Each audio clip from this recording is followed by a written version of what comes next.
Okay, good afternoon or morning or evening, wherever you are and whenever you are watching us. I hope that from Beijing to San Francisco, we have a lot of audience. So that's why I said good, anything that you experience. This is the ICDT, the International Center for Development and Democratic Transition from Hungary. And we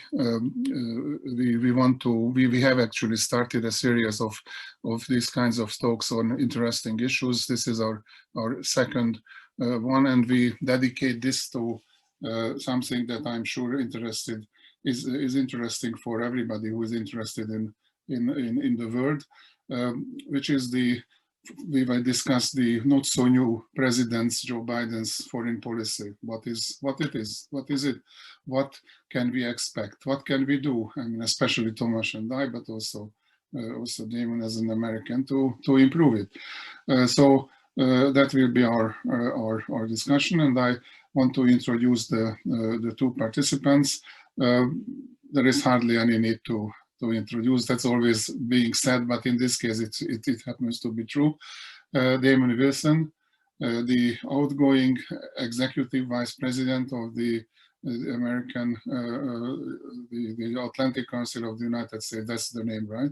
The Atlantic Council of the United States. He has been EVP, and I think with President Fred Kemp, they really made these institutions in the past decade one of the, if not the most important institution in this area in the United States. But Damon is young and still ambitious, so he is changing his job. He will be July 26th, the president and the CEO of the National Endowment for Democracy. This is a very interesting institution founded by Ronald Reagan. And this is a historic change because the outgoing president, Mr. Gershman, has been there forever, did a very good job. So you will have to step into very big shoes, Damon, but I'm sure you can do that. And so is the board of the NED, because that's why they selected you. Tomáš Valášek is everything that you can be in Central Europe. He's Slovak, comes from Slovakia. He has been ambassador to NATO, Slovak ambassador to NATO, and survived 4 years, I guess, there. So that's already an accomplishment. Then he came back and he made the mistake of joining a political party. Not that the political party is bad, but joining political parties is always a difficult decision.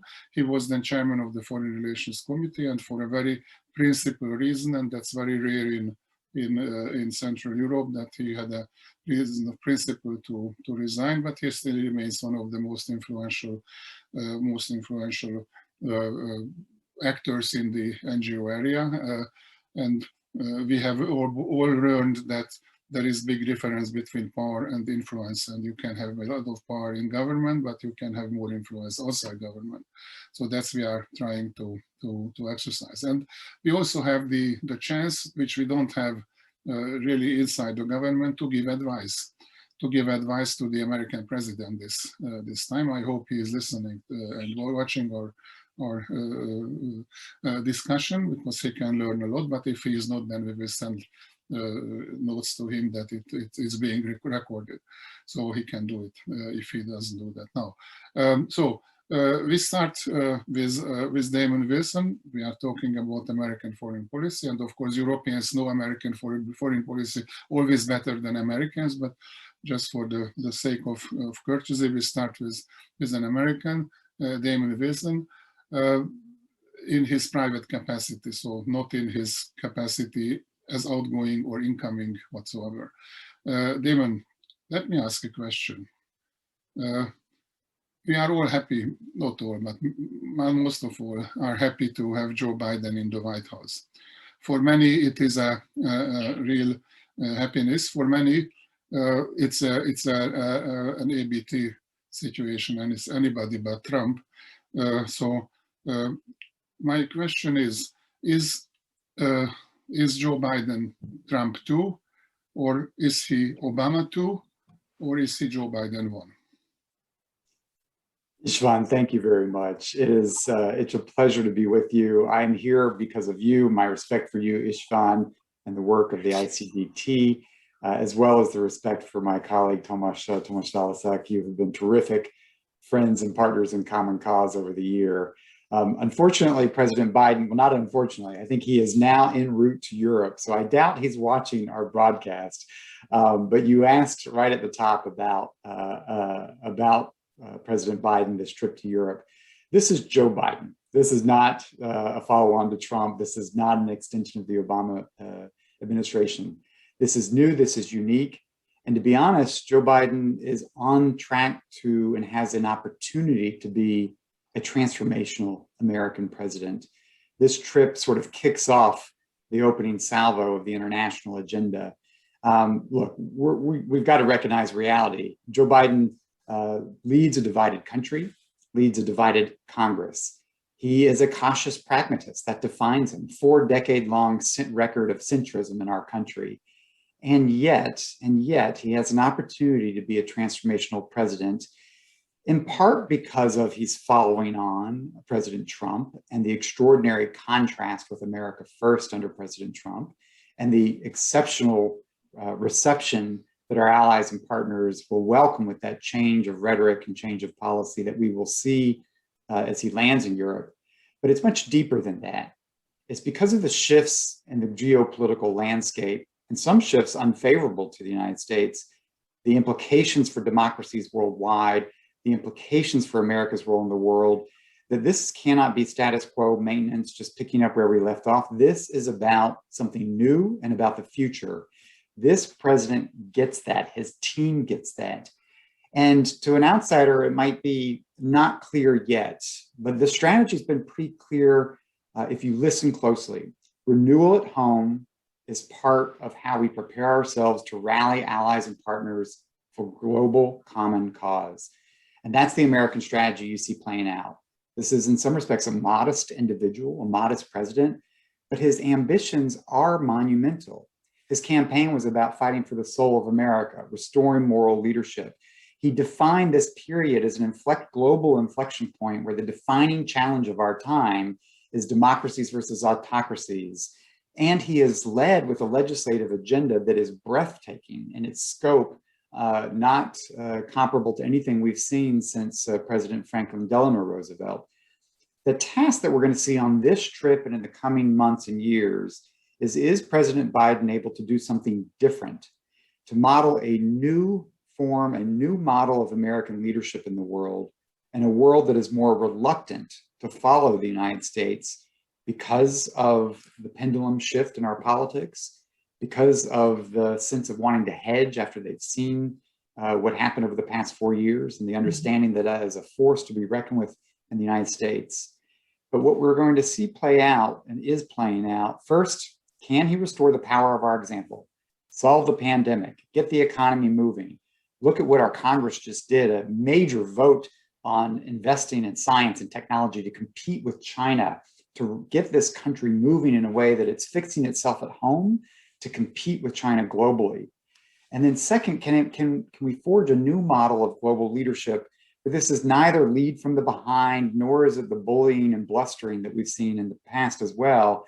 It's really about how the United States can lead in a way where others will do more. We have to face fiscal and political will constraints, but we still provide that leadership by example, providing a North Star, and it is a more catalytic approach to leadership. How can the United States help adapt the future of the global system, shape the future, not fall victim to it, by rallying partners and allies in global common cause? That's the common thread here. That's where the administration was off to a strong start, with a singular understanding of the challenge posed from a declining Russia or rising China, a singular, incredible commitment to human rights, democracy, corruption, to unlock a fourth democratic wave.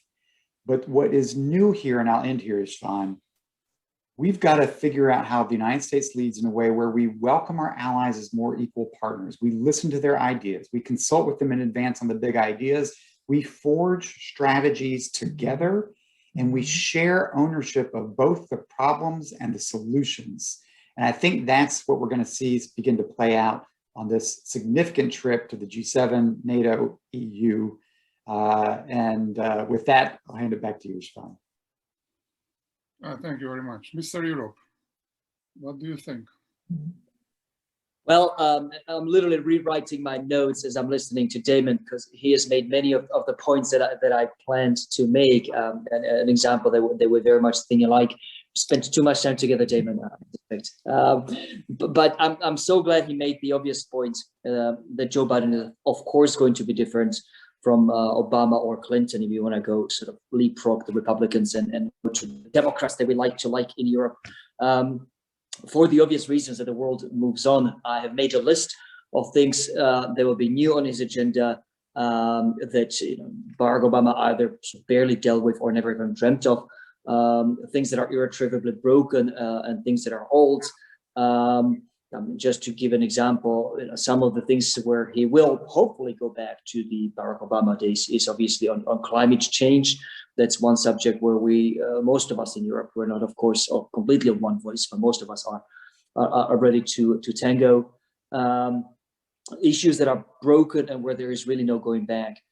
Clearly, so the global trade agenda, protectionism on both sides is much stronger than it was in Barack Obama days. Not to mention the Bill Clinton days of sort of pursuing a global trade opening, and we probably couldn't get it past Congresses on either side these days, anything hugely ambitious. And I know that Joe Biden himself has thrown around the Buy America thing a lot. So clearly protectionism and trade is going to be very different from what it was under either Barack Obama or Bill Clinton or George W. Bush. Some issues that are completely new. I mean, neither one of the Democratic predecessors ever had to really deal with the digital agenda, which is going to be huge on our issue, and it's going to occupy an awful lot of time in the State Departments and the equivalents on the European side. How do you keep the sort of big digital companies from destroying democracy as we know it without taking away all the good things that the digital reform and revolution has brought, and without, importantly, the issue dividing the two sides because of the tendency on the US side to see this, and not entirely without reasons, to see this as essentially protectionism disguised as legislation, or the tendency, I think, on the European side, I think rightly, to see the American government as a bit too naive and lenient on the dangers of the digital companies to democracy. So this is all a very long way of saying that I completely agree with Damon. There's no question that this should be a very different administration because the challenges are so different. What matters to me, and I'll end the first round on this one. What matters to me is not, again, whether we can go back to the same issues. These are very different issues. At the end of the day, what matters to the strength of the transatlantic relationship is, I think, two things. One, is there still enough interest on either side in taking it seriously and making the compromises, the trade-offs which true partnership requires? There's absolutely no doubt from the US side that that's the case. I mean, Joe Biden has been very clear on the subject from before the election, and kudos to him. There is a change on the US side, on the European side. Damon has already alluded to it. There's a fear of what happens up to January 2025, the possibility of Donald Trump coming back, the realization that this could be, that we just don't know whether this is sort of the last hurrah or sort of back to the normal for the transatlantic relationship. So that's going to be on our minds. But by and large, I think there is interest in re-engaging on the European side, though again it will be tempered by the fear of what happens post 2024, and the consequence of that is there'll be more interest in engaging on issues that bring sort of short-term returns rather than the longer-term projects, I suspect. In other words, the things that Donald Trump cannot undo in 2025. Last point I'll make is the second thing that matters in whether the transatlantic relationship can function properly besides the will is the people. do we have the right people on both sides with both knowledge of each other and the capacity for understanding the other side, making the compromises. And here on the US side, I really couldn't wish in many ways for a better team, other than perhaps Damon Wilson being in the executive, which he steadfastly refuses to do, though. Congratulations on the NED, the National Endowment for Democracy Leadership. That's fantastic news. But I'm making a serious point here. We really could hardly wish for a better team on the US side with the understanding for Europe. And I'm not going to name the names. We all know them. There's, I presume, always the risk of too many chiefs, not enough Indians, but by and large, what I've seen so far, there seems to be very disciplined team and a super strong team on the European side. So for my part, I'm pretty hopeful about the relationship. Again, the issues are going to be very different from what Barack Obama faced or Bill Clinton before him, but the will is there, and the right team on the US side definitely there as well. Thank you. In the good old days, the first concrete question would be about, you guess, Soviet Union or Russia. But as you both said, and I couldn't agree more, this is new times. So I'm not going to ask the next question. We can come back to Russia, but the next question, the first significant concrete question would be China. As I think that the biggest challenge ahead of the United States and ahead of the world is China. How to deal with China? Is China a superpower? Shall it become a superpower?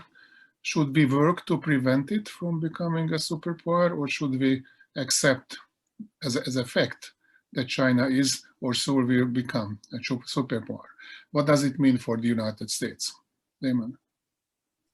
So this is one of the defining issues. One of the things that's pretty remarkable at a time of great political division in the United States, there's been quite a bit of unity on the perception and the sense of how to relate to and to deal with China.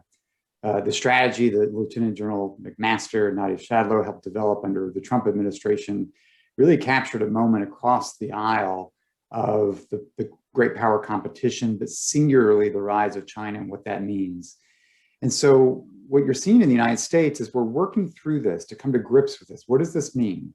And everybody understands that there is going to be an extraordinary competition with China in the 21st century, that there are going to be elements of cooperation where it is in mutual interest to do so, such as around the issues of climate, for example. And there's the potential for real conflict as well.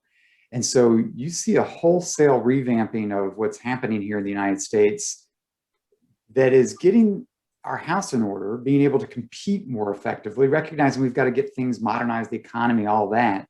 But it's being fueled and animated by an understanding that we don't have the luxury of just thinking insularly.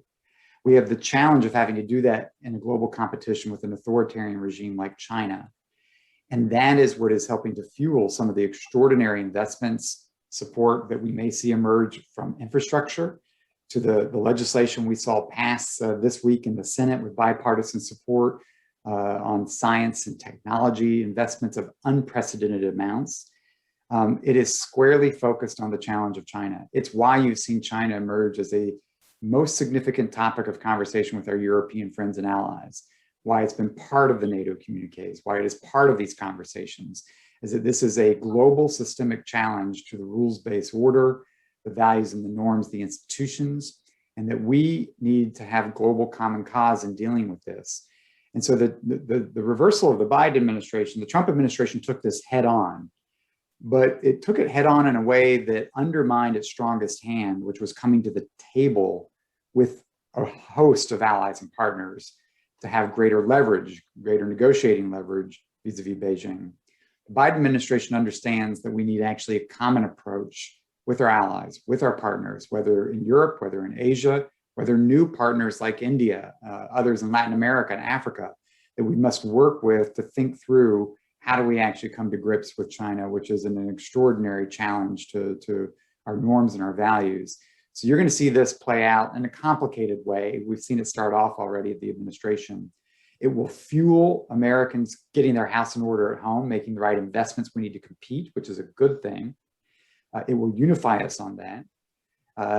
We will prepare ourselves for competition, whether it's on artificial intelligence or new defense technologies. Watch that space. And we're going to grope forward to figure out, can we find a Venn diagram of overlap on some common interests, which will be tough, but I think we'll put climate at the top of that and coming out of this, this pandemic with global growth. There are very few advantages of being of my age as opposed to yours, but one of them is that we remember, our generation remembers things that you may have read in the history books, but we lived through it. One of these is to remember the name of Dr. Julius Nyerere, who was the first president of the Republic of Tanzania. In addition to that, he was also a poet. And of course, it's up to history to judge which of the two qualifications were more important for the world.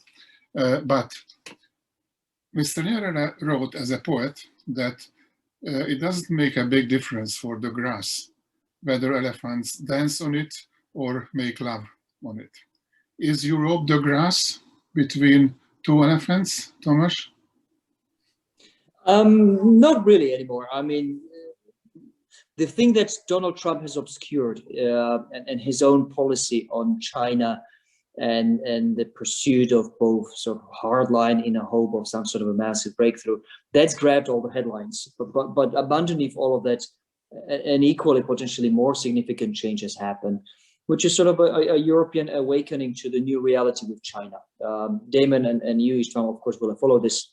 Hopefully, most of the people who watch us as well. But quietly, what is it, 2 years ago now, the European Commission and the European External Action Service, in a sort of unprecedented joint paper, have called for the first time China a systemic rival. I mean, we're ceasing to be as naive about China as we used to be. It's become a far more important issue.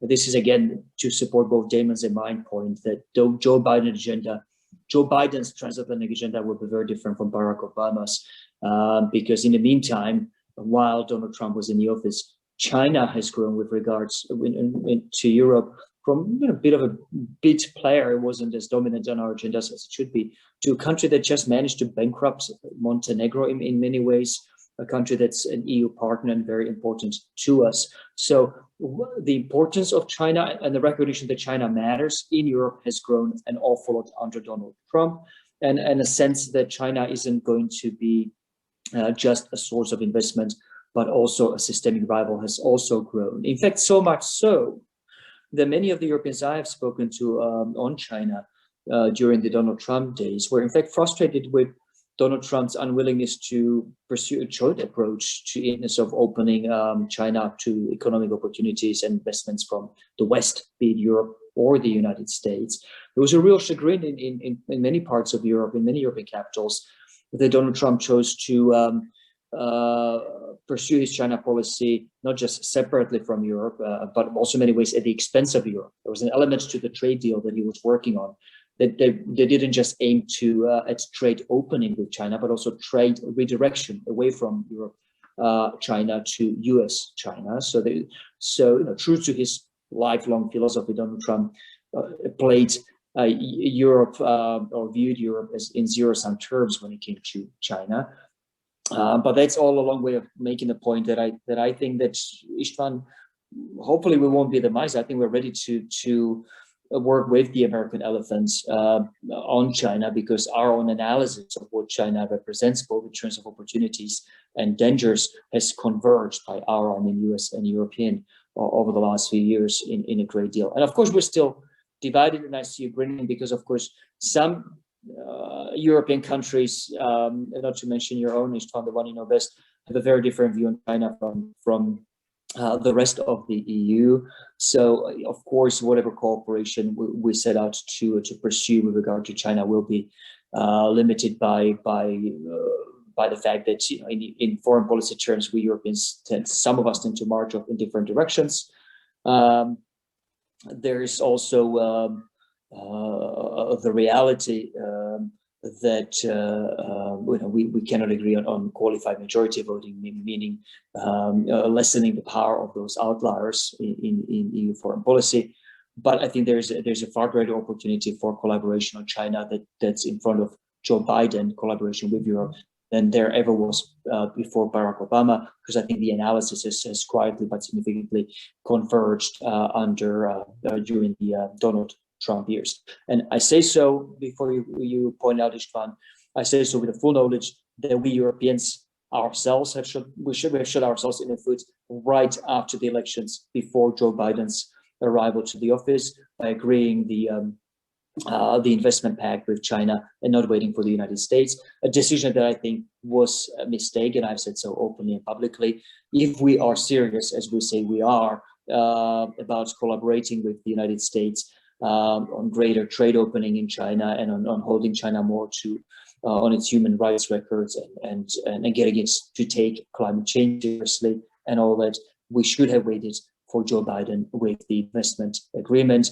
You and I will know all the reasons why we haven't waited, be it German car industry or not. So I'm not naive about our own European ability or the dangers that we Europeans become our own worst enemies. But again, I think the analysis of China in Europe is in many ways converged with America's, and that ought to make, in principle, the potential for collaboration with the United States much greater. Don't misunderstand me. I like elephants, so that's not my, at least some of them. After dogs. Can I say a word? Because I think that's the point. The United States can't walk around thinking it's the elephant in the room with China and we can frolic or trample over others. That's the difference here. How are we a center of gravity, not the elephant trampling others? We can't have a Europe that hedges between the United States and China. We can't have countries in Latin America and democracies in Africa hedging.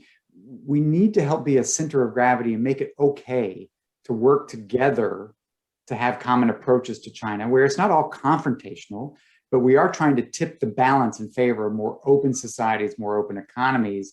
And I think that's where there's just a different touch that the Biden administration needs to try to bring, so that we are enlisting as many like-minded partners and allies in common cause vis-a-vis China, not just two elephants off with everybody else just holding on. Okay, no elephants. Although they are, after dogs, they are my favorite animals, but nevertheless. So let's move to, I wanted to say to a little elephant, but then I leave this alone, and the little elephant would have been Russia. So even if Russia is not the first issue that we raised, it's definitely the second one. And with a view to the upcoming NATO summit, it's less than a week, Russia is more relevant for the NATO summit than China. Russia might be, I mean, let me share with you a little, so that I see some continuity in the Russia policy of the United States from Obama, even throughout Trump and now Biden, with a small difference that in the Trump era there was a little problem in the White House. The White House had a different Russia policy, but still overall it was not bad. What will be the Russia policy of the United States? And an even more curious question: are we afraid that Russia and China are becoming de facto allies? And if you take Russia and China, who is the dog and who is the tail? Damon. So look, this President Biden is not naive, clear-eyed, open about dealing with Russia and Putin's Russian in particular. We are not, this is a team that by no means is going to slip into another reset policy. That's just hogwash. I mean, this is, there's no naivete whatsoever. I think you've heard that in the president's clarity of the president's rhetoric, referring to Putin himself as a killer, speaking forthrightly on Russian intervention and our elections and cyber attacks. And so it's, as you heard Secretary Blinken say, it's because of this Russian behavior that President Biden is going to speak to President Putin. And so, one, I have no concern that we have to worry about, will Biden make a deal on Ukraine or whatever it may be. It's just so far off the line of thinking. This administration is going to be tough and clear. Look from sanctions to clarity of rhetoric to all of that. It's going to do what it can to support Ukraine and Georgia, to speak up on human rights abuses inside Georgia, inside Russia itself. But we saw coming out of the gate, this team had no hesitation in extending the START treaty. This team has made outreach to Russia as part of the climate strategy as well. That is about pursuing American interests vis-a-vis Russia and doing so with allies. So one of the most important things we see happening is the intentionality of the president going to do a NATO summit, consulting with allies and partners, meeting with EU leaders, doing the G7 summit, and then sitting down with President Putin only thereafter for a frank conversation in Geneva. And so I think this is an eyes wide open team that knows how to handle this with hot and cold, not to exaggerate Russia, but understand the real challenge and threat that it poses, particularly to its neighbors. We're watching Belarus, Ukraine, Georgia, all of that extremely closely, and this team has been really out front on those issues. The Russia-China axis is, this is Moscow is playing with fire here. If you're sitting in Siberia, you don't really need to worry about the Americans coming over. You need to worry about what the nature of the future of China's relationship in that region will be. A sparsely populated Russian region on a densely populated Chinese border. I think there are long-term strategic fault lines that will help to continue some lack of suspicion between the two. But it also means it becomes part of our job in the West with our democracy, with our friends and partners, to disrupt any sense of an emerging alliance between the two, and to understand that we can be sophisticated in how we play this game as well. So that's not an inevitable outcome. You're going to see more Chinese-Russian cooperation. We already are. It's to be watched out for. But I don't think it's at Russia's peril that it would move quickly because it would move under China's wing if it did so more decisively. So one of my biggest conflicts with the US government was the reset that time.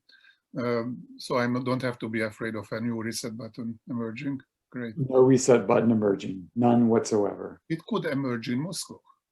That would be great. But anyway, Tomáš, what do you think? What is Europe doing on Russia? So I actually have a question for Damon on the subject, but before I get to it, let me make the point that I fully agree with him on the signals with regard to Russia that are coming out of Joe Biden's administration. We read it the same way here in Europe, and it's very welcome, at least speaking for the part of Europe where I come from. The clarity is important because it's the bedrock, the sort of clear analysis. That's a bedrock on which we can build. My question, Damon, is so what do we build on it? What do we do next? So while I welcome, and I think most of us in Europe welcome, again, the clear-eyed analysis coming out of Washington, and the steadfast commitment to the principles of inviolability of borders, democracy, and so forth. The question still remains, so is there anything that can be done at all to make Russia a somewhat more responsible, I'm not naive on this, but at least a somewhat more responsible, or at least a bit more predictable actor?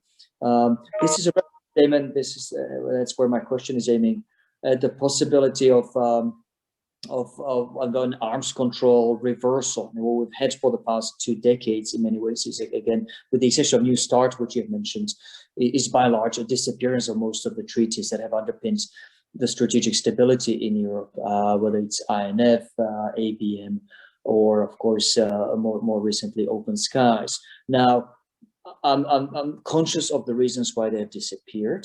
It takes 2 to tango when you have long-term systemic ignorance / violation of those treaties by the Russian side. What's the point of holding on to the letter of the agreement when they serve no practical purpose, violated in practice?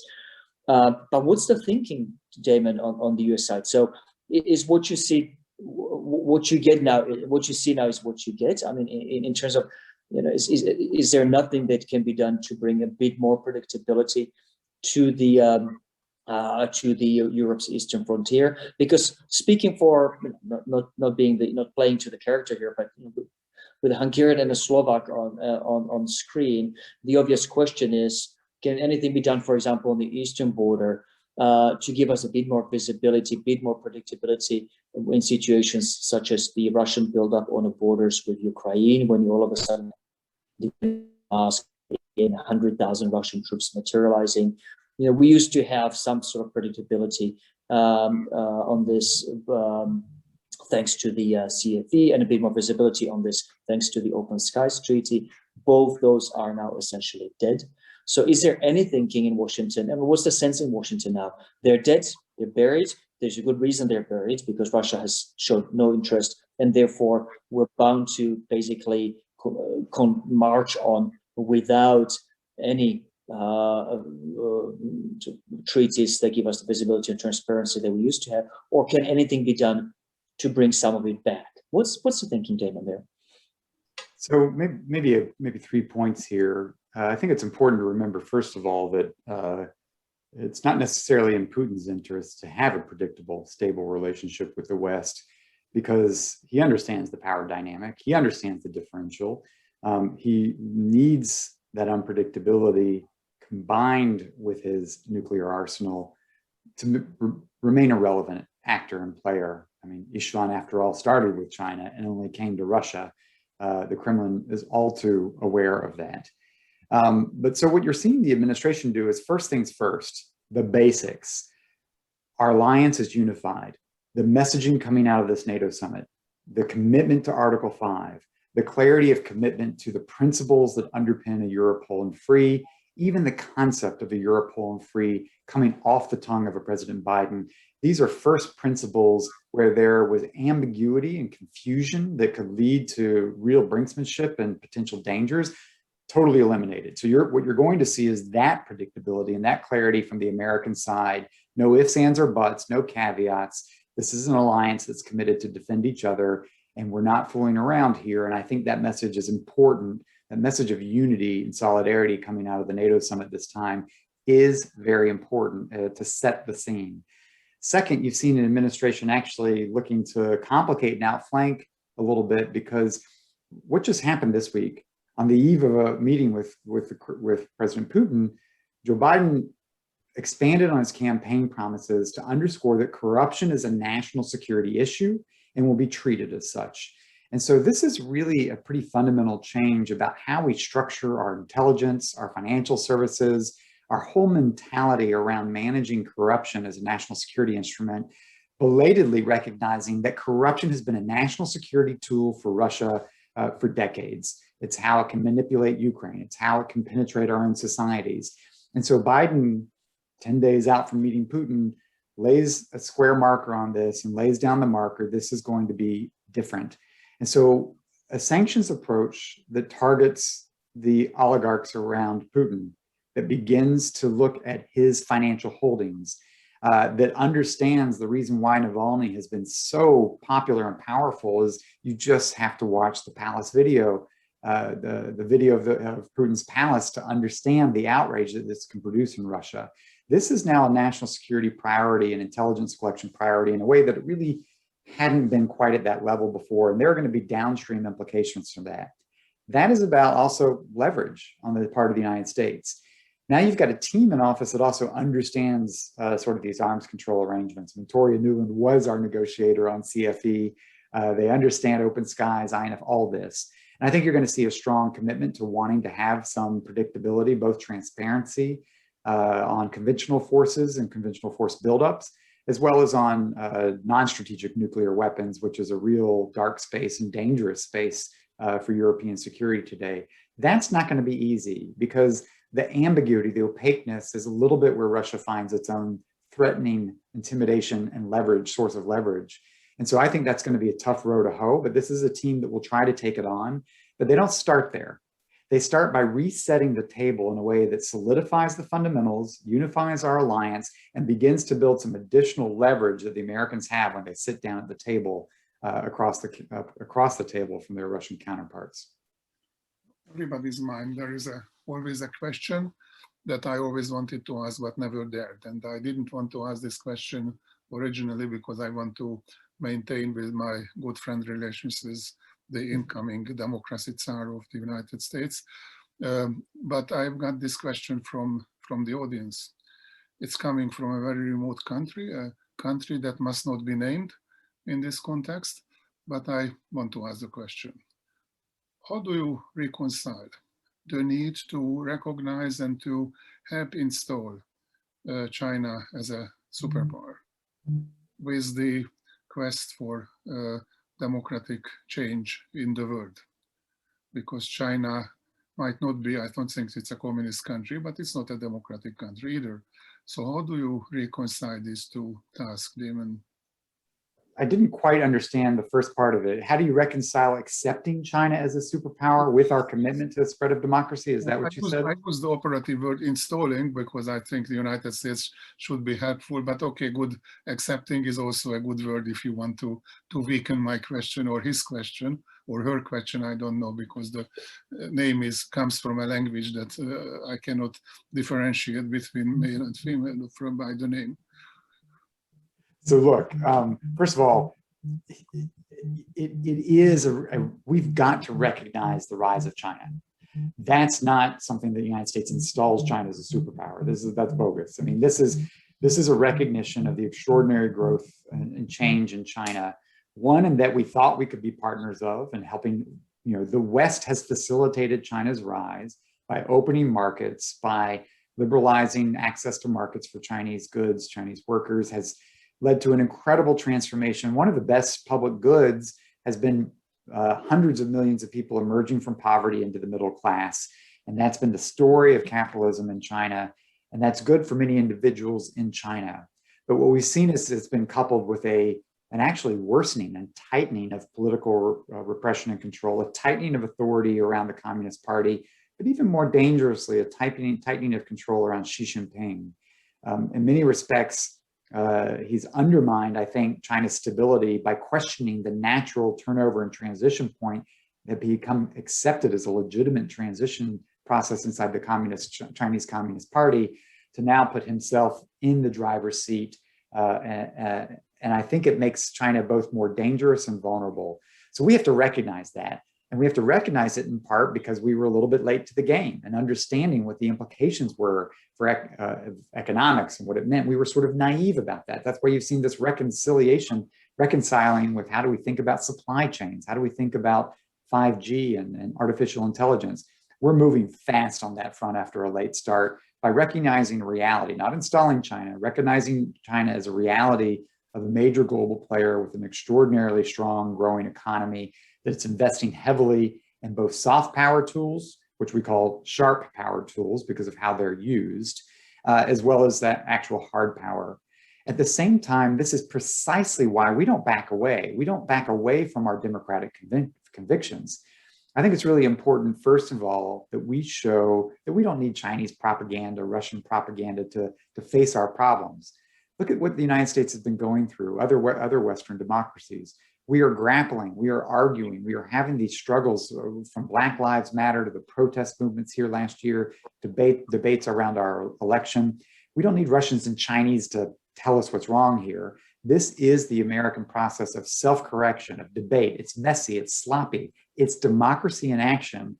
And more times than not, we come through these tortured processes, we come out of them stronger. And that is how democracy works, an idea that's anathema to a fragile communist regime that has to control everything like we see in China. And so by owning our democratic convictions, being proud and having confidence in that, being open to the raucous debate that we're going to have in our own country, that is how I think we lead by the power of example, how we maintain a sense of solidarity with small d Democrats and activists and grassroots civil society around the world, not with arrogance, but with a sense of humility and a sense of partnership. It's part of also our sense of our leverage vis-a-vis the authoritarians. We are in a great struggle right now between autocracies and democracies. We have to figure out how to work with autocracies in some cases so that we live on this planet together, whether it's climate or arms control. But part of our leverage is that they know, and we know, it is a universal aspiration for people to have a sense of human dignity. And I think that, and standing by those moral convictions, just as we did through the Helsinki process and the Cold War, in a different way today, That is part of our strength. That's part of our strength at the bargaining table with these autocracies. And it's actually what gives us leverage and makes them nervous over time. I see the body language of Tomáš that he agrees, but do you agree? I do, though what I'm about to say will sound defensive. It isn't meant that way. But this is a question that we Europeans ought to be asking ourselves as well. This isn't just a question for the United States. Granted, for a long time, we thought that this big debate on how do you accept China as a new power and protect democracy as widely and broadly as you can. This used to be mainly an academic question to us. This is something we watched the Americans fumble with and wrote papers about. Now it's become a practical question for us in Europe as well, because I made the point about Montenegro earlier. China is no longer a remote power that occasionally invests in an industry here and there, and we may have to think about which bits of our industries are too sensitive for Chinese investments. Well, no, that's about the extent of how the concern with China until lately. The only exception being, of course, our efforts to involve them as much as possible in climate change. But basically, that's the prism through which we view China. That's changing now. I mean, we have Europe has made huge investments, along with, of course, the United States, into stabilizing West Balkans, into making sure that the countries of the region can stand on their own feet, that they are on a long-term path towards democracy. Both because we think that's clearly a better system for the individuals, but also because that happens to be the system that's been better at guaranteeing stability and security to us in Europe as well. And now we see it in many ways undermined by China. Whether that's deliberate, whether they're pursuing. I'm not going to go as far as ascribe to China what you both rightly, I think, ascribed to Russia, which is a policy of in this messy world without rules, order, and institutions. That's a world that Vladimir Putin is much more adept at navigating than any of us, whether in Europe or in the US. I'm not going to suggest that China does the same, but whether by design or not, the outcome in some parts of Europe, and Montenegro being the case, is pretty much the same. What he had was a loan that, whether deliberately or foolishly, has essentially bankrupted a country that's important to us in Western Balkans, and has therefore in many ways undermined investments, both sort of the economic type and the political type, that both the United States and Europe have been making in Montenegro. So the question of how do you accommodate China's rise and its unique brand of foreign policy is no longer an academic question to us, István, in Europe. It's a very practical question that we, again, to the answer to which I think lies in much closer collaboration with the United States. Yeah, I'm not saying so. I don't say so because I'm not confident in European own powers and abilities. I say so because of the obvious point that I think the US and European goals on both the preservation of the democratic order and, again, accepting China as a power, but also setting clear boundaries for what is it that we're going to defend. I think that's something we share on both sides of the Atlantic.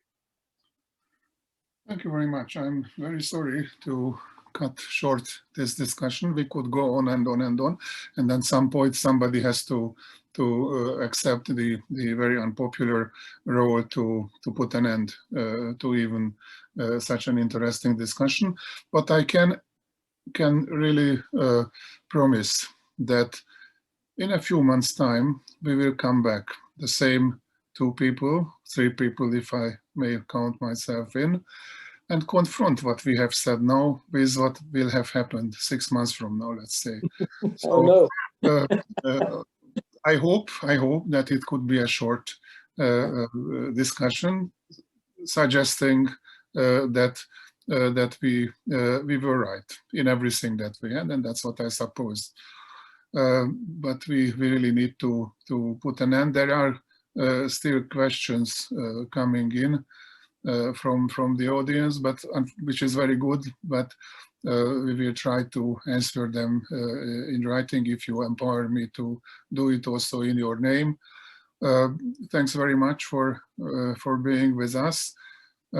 we wish everybody, I think, a very nice COVID-free future. With freedom of movement. We never thought actually in the Soviet times that the biggest challenge to the freedom of movement will not be communism but a pandemic. But that shows that the 21st century is very different from the 20th century. Hopefully it will be better. It didn't start very well September 11th, but hopefully will become better. So thanks very much. We once again wish a lot of success to Damon in his new position, because his success in this position will be also our success. So I hope you will pay attention to the United States too, because democracy is in peril in the United States too, as you yourself have acknowledged. So I could speak for 1 more hour, but then I let you go, and then I speak 1 more hour to myself if necessary. But now I really want to thank very much for your participation, and I hope that our audience has enjoyed this. We will be available on the net, on the ICDT's website, and look forward to seeing you also in person, hopefully in the not very distant future. Thanks very much and enjoy your day. Many Thank thanks. you, István. Thank you, Tomáš. Thank you to our audience. Cheers. Thank you both. Bye-bye.